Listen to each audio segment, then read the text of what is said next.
Assalamualaikum warahmatullahi wabarakatuh. Innal hamdalillah nahmaduhu wa nasta'inuhu wa nastaghfiruh wa na'udzu billahi min shururi anfusina wa sayyiati a'malina. Man yahdihillahu fala mudilla lahu wa man yudlil fala hadiya lahu. أشهد أن لا إله إلا الله وحده لا شريك له وأشهد أن محمدا عبده ورسوله. يا أيها الذين آمنوا اتقوا الله حق تقاته ولا تموتن إلا وأنتم مسلمون. يا أيها الناس اتقوا ربكم الذي خلقكم من نفس واحدة وخلق منها زوجها وبث منهما رجالا كثيرا ونساء واتقوا الله الذي تساءلون به والأرحام إن الله كان عليكم رقيبا. يا أيها الذين آمنوا اتقوا الله وقولوا قولا سديدا يصلح لكم أعمالكم ويغفر لكم ذنوبكم ومن يطع الله ورسوله فقد فاز فوزا عظيما. أما بعد فإن أصدق الحديث كتاب الله وخير الهدى هدى محمد صلى الله عليه وعلى آله وسلم وشر الأمور محدثاتها فإن كل محدثة بدعة وكل بدعة ضلالة وكل ضلالة في النار. Jamaah salat duhur Masjid Nur Syifa RSUD Kabupaten Kediri rahimahumullah wa iyyakum. Kita lanjutkan kajian kitab As-Sunnah Al-Mansiyah, Sunnah Rasulullah sallallahu alaihi wasallam yang banyak dilupakan oleh sebagian kaum muslimin. Ats-tsamina asyara, sunnah nomor 18 yang seringkali dilupakan oleh sebagian kaum muslimin adalah arba'u raka'atin, melaksanakan salat sunnah 4 rakaat ba'da salatil jumu'ati, setelah selesai dari salat Jumat, fil masjidi, dikerjakan di masjid, au raka'ataini, atau cukup 2 rakaat, fil manzili, jika dikerjakan salat sunnah tersebut di rumah.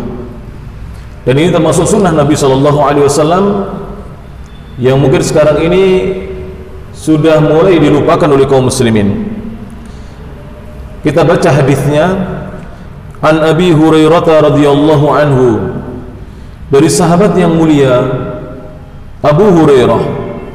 Dan Abu Hurairah ini kunyah, nama beliau adalah Abdurrahman ibnu Sakhr radhiyallahu anhu. Semoga Allah subhanahu wa ta'ala meridhai beliau. Beliau berkata, anna Rasulullah sallallahu alaihi wasallam qala, sesungguhnya Rasulullah sallallahu alaihi wasallam pernah bersabda. Kita simak hadis Nabi sallallahu alaihi wasallam. Nabi mengatakan, idza shalla ahadukumul jumu'ah, apabila salah seorang di antara kalian telah selesai dari salat Jumat, falyusalli ba'daha arba'an, maka hendaknya dia salat selepas salat Jumat, salat sunnah 4 rakaat. Rawahu Muslimun. Hadis ini diriwayatkan oleh Imam Muslim. Hadis nomor 881. Sehingga Nabi SAW di sini menyuruh umat Islam, umatnya Nabi Muhammad SAW, apabila selesai dari salat Jumat agar salat sunnah 4 rakaat.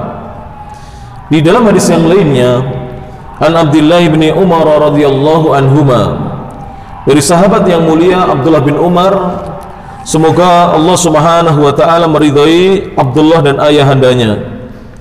Beliau berkata, anna Rasulullah sallallahu alaihi wasallam, sesungguhnya Rasulullah sallallahu alaihi wasallam, kana dahulunya la yusalli ba'dal jumu'ati, beliau tidak melaksanakan salat sunnah setelah salat Jumat, hatta yansharif, hingga beliau pulang.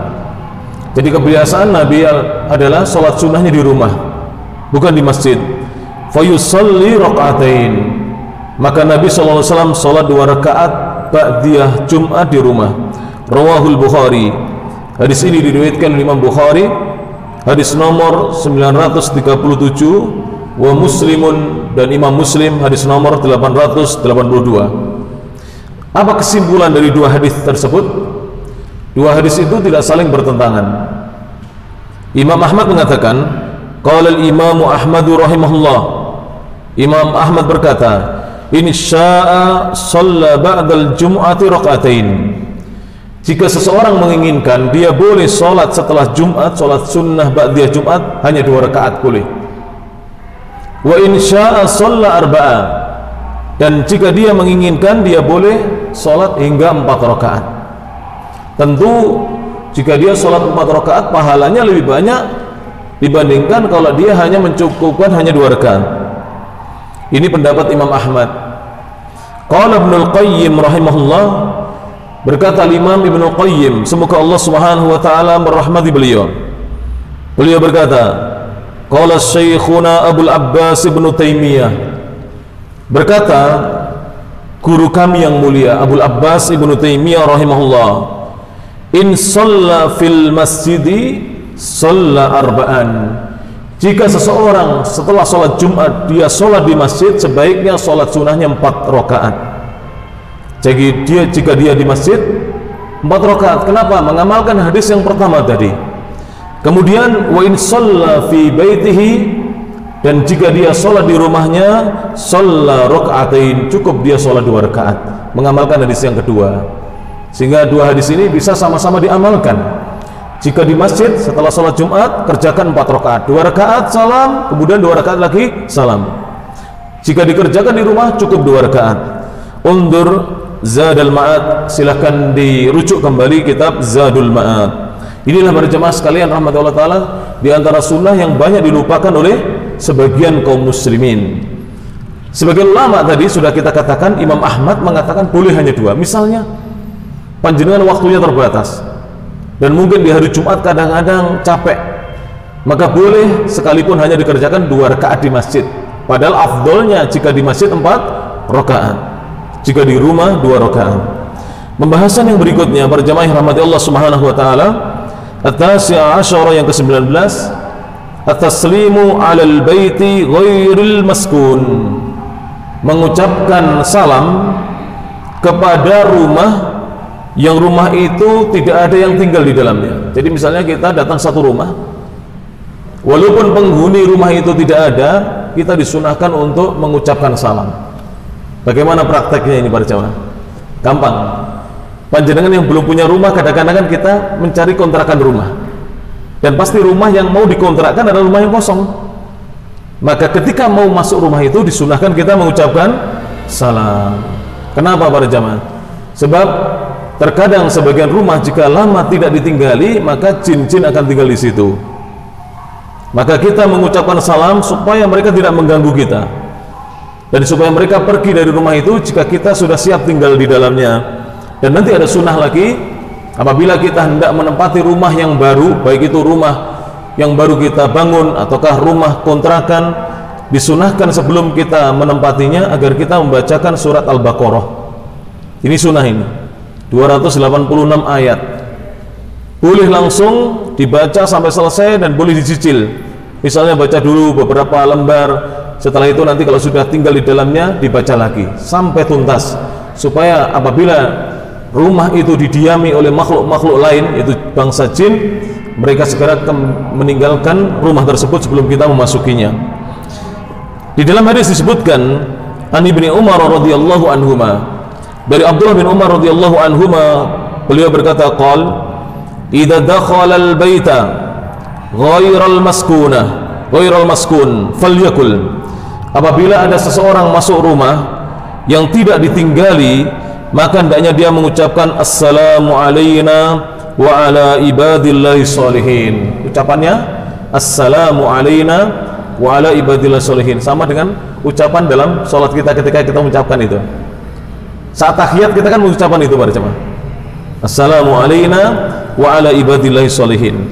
Hadisnya rawahul Bukhari, diriwayatkan Imam Bukhari fil Adabil Mufrad, dalam kitab Al Adabul Mufrad, hadis nomor 1055, wa hassanahul Albani, dan hadis ini dinyatakan bagus sanadnya oleh Syekh Al Albani fi Sahihil Adabil Mufrad, dalam kitab Sahih Al Adabul Mufrad. Qala Mujahid, Imam Mujahid rahimahullah taala berkata, idza dakhaltal masjid, apabila kamu masuk masjid, falyakul assalamu ala Rasulillah, ucapkan assalamu ala Rasulillah, kesejahteraan atas Rasulullah. Wa idza dakhalta ala ahlik, dan jika kamu masuk menemui keluargamu, menemui anak dan istrimu, fasallim alaihim, ucapkan assalamualaikum warahmatullahi wabarakatuh.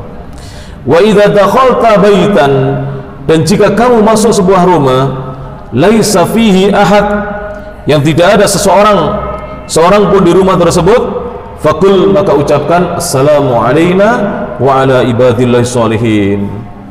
Jadi masuk masjid itu juga ada salamnya, assalamu ala Rasulillah, kesejahteraan atas Rasulullah. Kalau masuk rumah kita yang ada penghuninya, assalamualaikum warahmatullahi wabarakatuh. Kalau masuk rumah yang tidak ada penghuninya, ucapkan apa? Assalamu alaina, keselamatan atas kita, wa ala ibadillahi sholihin, dan atas hamba-hamba Allah yang soleh, supaya kita masuk rumah tidak diganggu. Karena jin itu apabila sudah mengganggu para jamaah, bahkan membunuh jin itu. Jadi jin itu mampu apa? Membunuh. Dan ini pernah terjadi di zaman Rasulullah. Seorang sahabat ketika melihat ada seekor ular di dalam rumah, itu disangka ular biasa, padahal ini ular adalah penjelmaan dari jin. Akhirnya sahabat ini berkelahi dengan ular itu, tentunya kalah, karena jin kan manusia menang jin. Akhirnya sahabat itu meninggal dunia. Oleh karena itu kalau ada ular masuk rumah, itu para jamaah jangan dibunuh. Padahal kita diperintahkan untuk membunuh ular, tapi kalau masuk rumah, usir dia dari dalam rumah, buat dia pergi dari rumah kita.